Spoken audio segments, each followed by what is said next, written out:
Next thing that's sold is a potato chip bag clip. This is by Chase Bank. This is an orange one. We probably got this at an estate sale.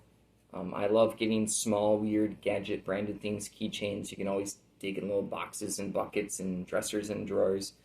This is kind of like the stuff I will always grab, but especially when you go to an estate sale and then like the prices are too high, they will always probably be selling this stuff for a quarter or something cheaper. People do like branded things. I know it's a really weird thing. We had a lot of offers on this for lower amounts. We ended up getting $11.34 plus shipping for this. So there you go. Yeah, it's fun digging through drawers, getting little gadgets like that. Coming on up is something that I listed shortly after my 500 item for 5-day challenge. I have all the videos down below that talk about that. This is like the day after I had a bunch of nerd posters. This is a Shadowrun double-sided poster right here. That's a cyberpunk sci-fi RPG that is, I would say it used to be hipster. It's pretty popular now. It dates back, I think, to like the 80s or 90s. Yeah, this is a cool poster that folds out. We sold it for $21.60 plus shipping.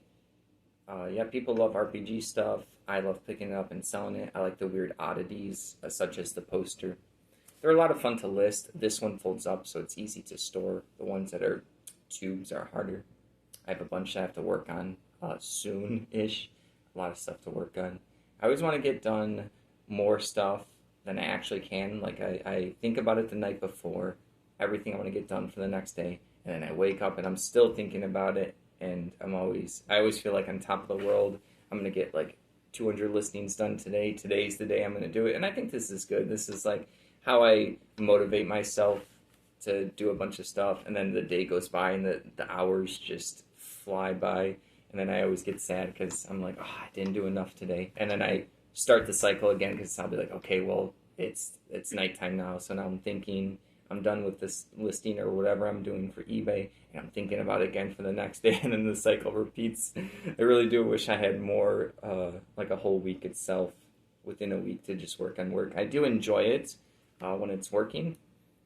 It can be calming and relaxing. It's also boring, but I think it's a good ebb and flow for life to have a lot of stuff boring and a lot of fun stuff.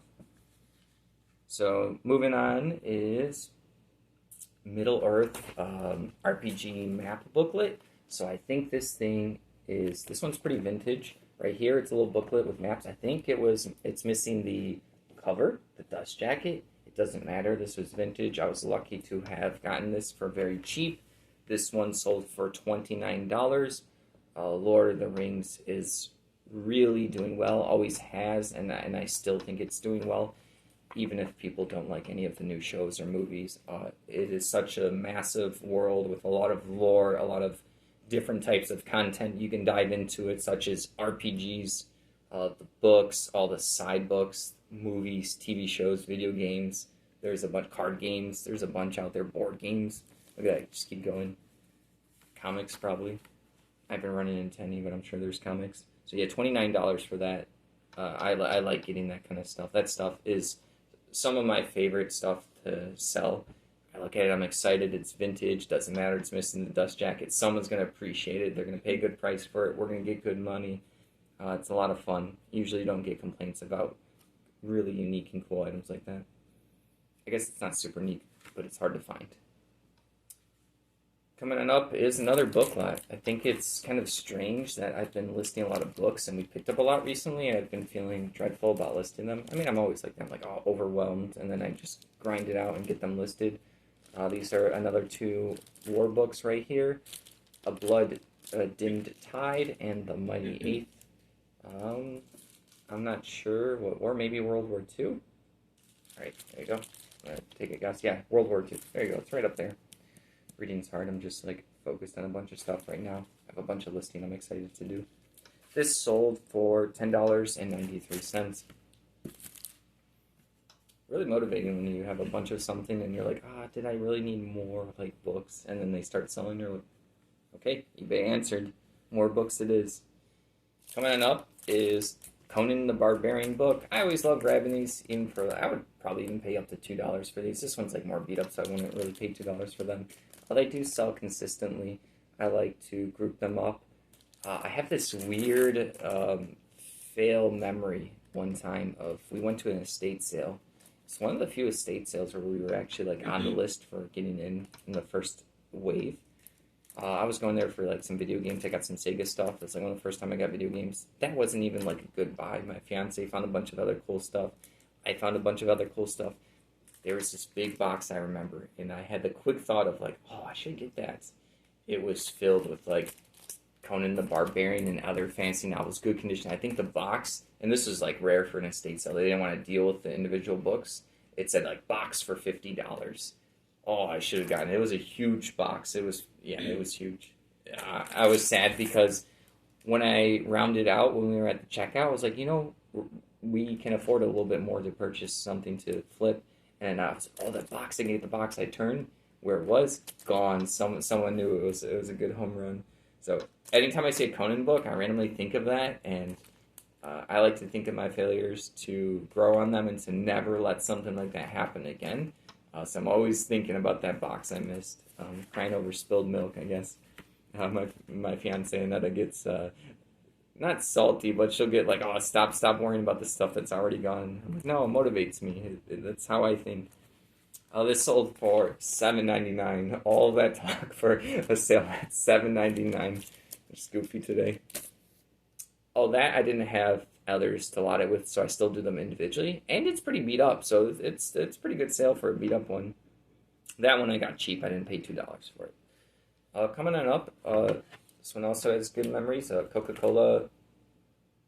Oh god, a little piece is breaking off, but that's just like a part of the back.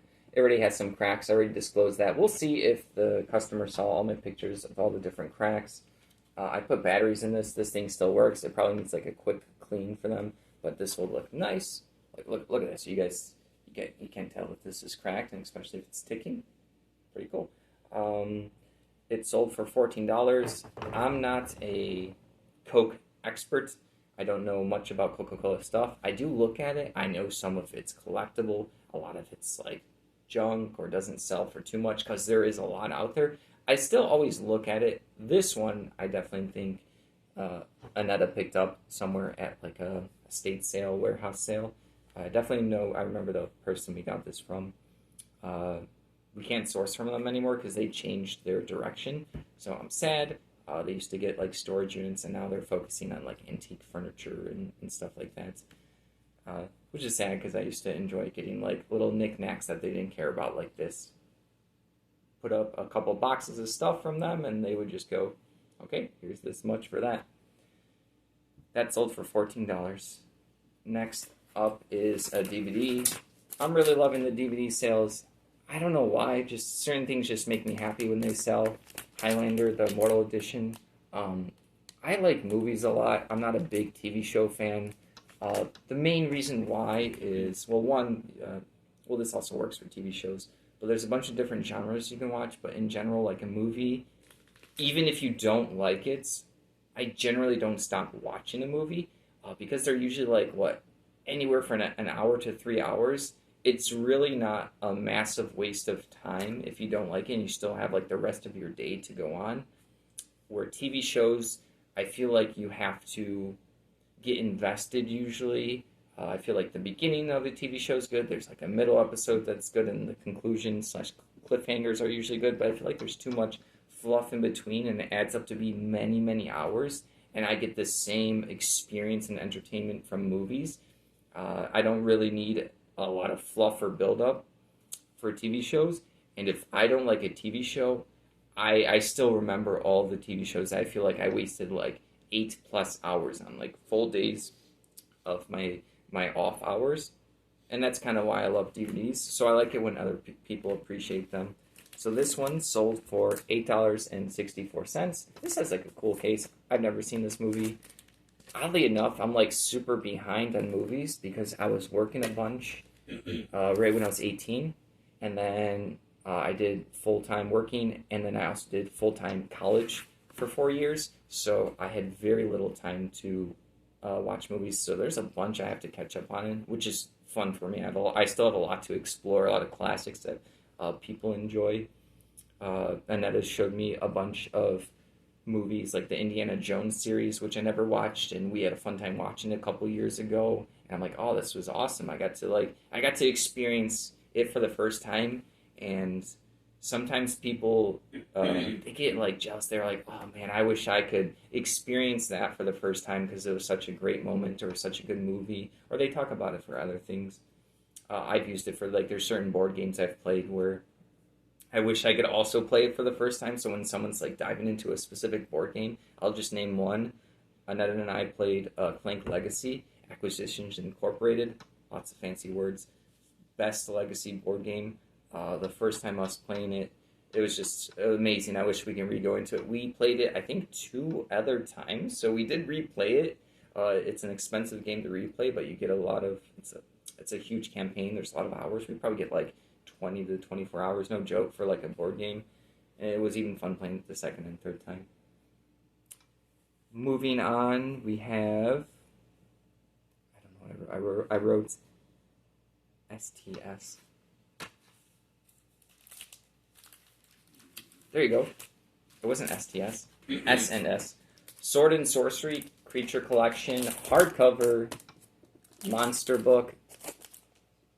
These are cool for people to look at and read.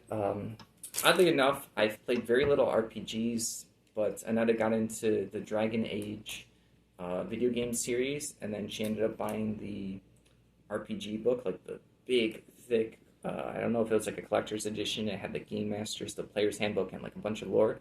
And I just, for like a week or two, I haven't read in a long time, just because I don't know, one, I suck at reading, or I'm very slow at reading. Another thing is I just didn't have time, but I was really captured by the lore, and I just went through the book, and I was just reading it. I was reading the rules. I was supposed to run her some games. We haven't gotten to that, so I feel a little bad about it. But I did get to the lore section of the book, and I was just diving into the lore. And my whole vision of Dragon Age was her talking a bunch about all the lore in the games that she was playing that I still technically have never played, other than I helped with like one boss fight. I didn't really know what I was doing. I got lucky, and then I pretended like I knew how I defeated the boss. I didn't. I just got lucky. So yeah, it was a cool experience to get the lore from someone talking about who played the game, and then I'm reading like an RPG book lore. So now I understood. I'm wrapping. I have a point. So now I understand why people pick up these books just to read them sometimes, not even to play them. So yeah, this is the monster book, and this is probably fun for someone to go through. They could use the monsters in the game. Maybe they just want to be inspired, or they just like reading about the creatures. I feel like that's probably one of the most fascinating parts of RPGs, like the adversaries and enemies you could run into. They're so different from game to game. Yeah, you'll have some classics, but there's always different twists on them. It's not always just like, oh, goblins or something. There might be more to it. All right. All that for $9.72 for that book. I think I have some other sword and sorcery stuff. I don't know too much about it in general. I want to say it was like a side RPG when D&D was popular, maybe in like 3rd edition, 3.5. That's about as far as I'm going to pretend to know about sword and sorcery. I know it's popular. Coming on up is a free item we got from Anetta's mom. This is a record, Captain and Tennille. Hopefully I'm saying that right. Here you go. Yeah, we got a bunch of records, probably over 200 of them. Nothing too crazy. I think the most expensive ones we sold were like $50, which is good. And then a couple that were like $22, which is very good. Most of them sell for $8.99, $9.99, $12. I mean, I think we've taken it off for as low as $7 if someone got like a couple. I think maybe someone got 2 ones. I could be misremembering. This is free. I list them. Like I found someone else on YouTube, and I saw how they listed them. I really looked at their listings. They get sales and results for records. I took their what they did for pictures, and I implemented it, and it works. They like to do like they take the record out, and they like to have like the picture of the center, like the titles, so someone can see it correctly. Then I zoom out so you can see the whole thing. I'll zoom in on any scratches if I can see them and try to get a good picture. I do the back like that, and eventually I get around to doing the front and back of the actual record, and it looks nicer. Like I was impressed. It's something I wouldn't normally think about when I'm taking photos. Normally I like to figure it out myself, Obviously, I'm young enough where records weren't a part of my life. Uh, if my parents did have them, they didn't have them when I was growing up. Haven't found any in their attic, or I don't. I'm sure they obviously had some, but they weren't like collectors. So I just didn't really know how to list them. So that's why I really went digging into how to photo them. Because I would have just taken a picture of the this. Would have been like, oh, this is the most important part, but it kind of looks awkward because like it looks tiny or it looks too big. It's hard to get like a good shot because I think these are like either 10 or 12 inches. 10 inches, I think, this way, so it's really hard to get like a good picture. So you have the up close. You can take a look at our solds down below with our shop link, and also if you'd like to help support us, take a look and purchase something. But yeah, you can see how I do the records, and it's basically copying genius from someone else. Next up is some Pokemon sleeves. I don't know. I also get a lot of joy selling sleeves. Uh, I'm also saving this stuff generally from trash. These come in Elite Trainer boxes for Pokemon. Yeah, for Pokemon, the TCG game. It's really cool because they come with a pack of sleeves. You can sleeve up a deck of 65 cards. Yeah, people usually don't like keep onto these. They'll toss them away. They'll have a pile of them. Technically, they're not. They shouldn't be too expensive, but yeah, the Elite Trainer boxes and the sets they stop being printed usually after like 1 to 3 years. Depending on the supply and demand and what the company's thinking. So yeah, like sleeves like these, they become essentially unique-ish at some point and harder to find as the years go by, as people use them, as they get ripped. They're not like crazy durability, but they still are pretty good. That's Lucario. Those sold for $7.19. I also list a bunch of the empty boxes. I just enjoy doing it. In my head, it's kind of like mini recycling with a little bit of money. It's a little bit of food on the table. Someone's going to enjoy it. I probably won't get a complaint on this sale. It could be like a kid's, a mother or father getting their kid a gift. This is just like a little extra for them. It's fun. You're spreading joy with these types of sales. Next up is a Dragon Ball Super card game, a demo deck right here. It's in a plastic case. Yeah, I don't know too much about the Dragon Ball card game. I have a weird story from one of my first few eBay purchases through my mom's account when I was something like 10 or 12. I remember two things I bought. One I just won't talk about and because it doesn't relate to anything here. Second one was I thought I was getting a booster box of the Dragon Ball card game at the time. They've gone through a bunch of different versions. Obviously, the Super. I don't even know if the Super is the most current. It's been bought by different companies, and they keep making them, and people keep buying them. Dragon Ball Z, super popular, like generic anime. It's not like one of the hipster ones. A lot of people know about it. It looked like I was going to get a booster box of these Dragon Ball Z cards. What it ended up actually being was it was a booster like display of starter decks, and it was all the same starter decks. So I remember being like really excited, waiting for it for like weeks because like mail took longer back then in the 90s. I was waiting, I was so excited, and then I get the package and I open it up and I just saw like the realization that I messed up. I was like, oh, oh, did they scam me? I have to go look at the listing. I looked at the listing. I'm like, it's a little iffy. I can see how I got myself by like not paying attention to details, but it was such a different era of eBay, way different than it is now. So anytime I sell Dragon Ball Z cards like this demo deck, which sold for $9, I just think about that memory of mine of me get-counting myself, but also maybe the listing wasn't as accurate as it could be. So I try not to do that to people now, something from 10 years old all the way now, trying to implement.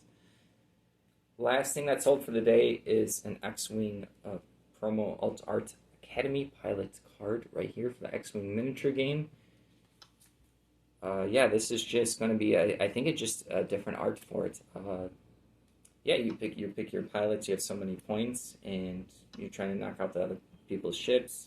You play on like a 3-foot by 3-foot table. Promo cards are cool. A lot of people like having like the cool fancy arts. You would have to play like a tournament to earn this. It's like a participation. So there's a lot of these promos out there for X-Wing. This one sold for $8.90. I did another one, so I just relisted it with the same pictures. I made sure that it was like near mint, so I checked the front, the back, and the four corners. yeah, so that's everything that's sold on Wednesday into Thursday. We're about to ship this out. Please, like I said earlier, don't forget to like the video and subscribe to the channel. And if you'd like to help support us, everything counts. Take a look at our shop below. Everyone have a good day.